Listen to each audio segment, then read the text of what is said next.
భవిష్యత్తులో బాగుండాలి అంటే భారత్ ఫ్యూచర్ సిటీలో ఇన్వెస్ట్ చేయాలి అంటున్నారు. Why future city? Yes, vision 2020 అని చంద్రబాబు గారు చెప్తున్నప్పుడు ఎవరికి అర్థం కాలే.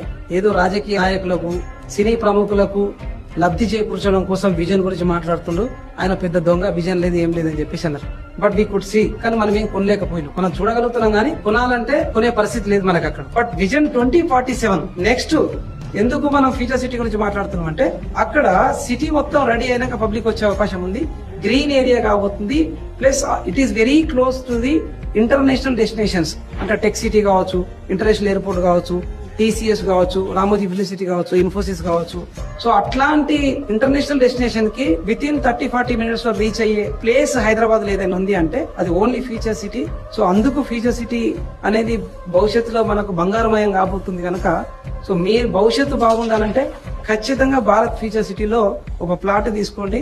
అది మీ జీవితం కూడా బంగారమయం అయ్యే అవకాశం కూడా ఉంది. హైటెక్ సిటీ కంటే కూడా హై రేట్లు మనకు పెరిగే అవకాశం ఉంది కనుక do invest in Bharat future city for your bright future for next generation.